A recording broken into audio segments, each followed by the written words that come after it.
Hi, my name is Fred Becker, Director of Becker Institute, and I'm here to help you raise self-reliant and responsible children, to show you how to create the pro-social opportunities for your child to develop the social and emotional skills they will need to live happy, healthy, and successful lives. So let's get to our email for today. Our email today comes from a mother in Boston, Massachusetts. I have 3 children. My 2 oldest children are always struggling to solve their own problems.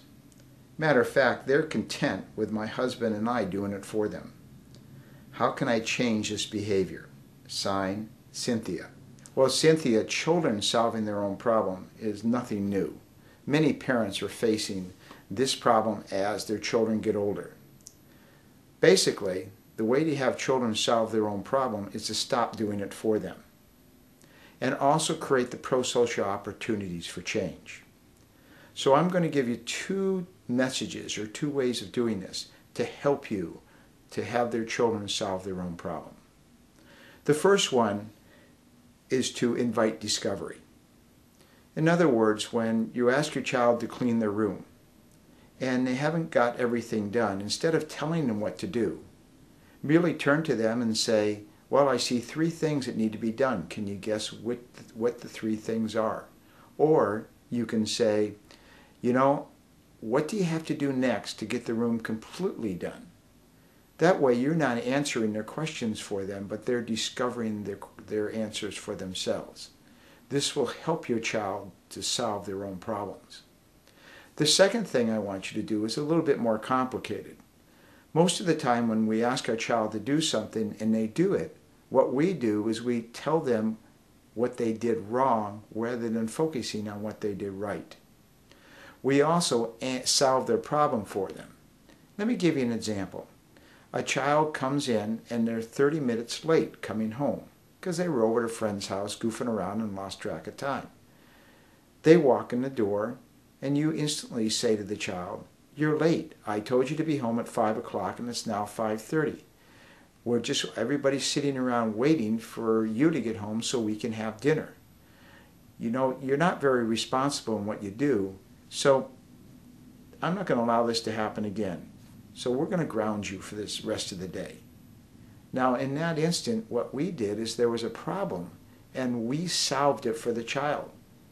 And when you do this constantly for kids, they decide, why solve it when my parents will do it for me? There's 3 questions you always want to ask your child. The first one is, what happened? So when your child comes in and they're 30 minutes late, the first thing you ask them is, well, what happened? Let them tell you their side of the story. Sometimes they'll lie. Why? Because they can. But don't focus on that right now. The second question you want to ask them is, what are you going to do differently so this doesn't happen again? In other words, you're asking them how to solve their own problem.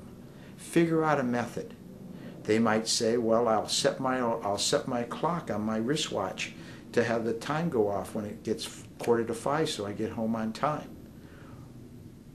The third question you want to ask the child is, if this happens again, what privilege or consequence should you have? This way they're in control of giving their own selves consequences rather than having you give them to them. Now when you use this method, I'll guarantee you when you say what happened, the child will give you an answer or make one up. But the second question, what are you going to do next time? They'll probably say, I don't know.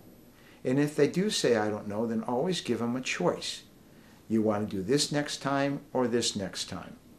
And then, of course, to the third question, if they say, I don't know, you give them a choice. So it'll go like this. I see you're half an hour late. What happened? The child tells you their story. What are you going to do differently next time so this doesn't happen again? Your child responds, I don't know. You say, do you want to set your watch and so the alarm goes off and gives you 15 minutes to get home? Or do you want to make sure that you tell the parent what time you have to be home and they will remind you what time to leave? Pick one for next time. And the child picks one. The third question is, if this happens again, what should be your consequence? The child says, I don't know. You say, well, Would you like to lose the privilege of staying up to 9 o'clock, which is your regular bedtime, and go to bed at 8 o'clock? Or would you like to lose TV privileges? Pick one. And you've solved the problem by having the child figure out the solution rather than you doing it for them.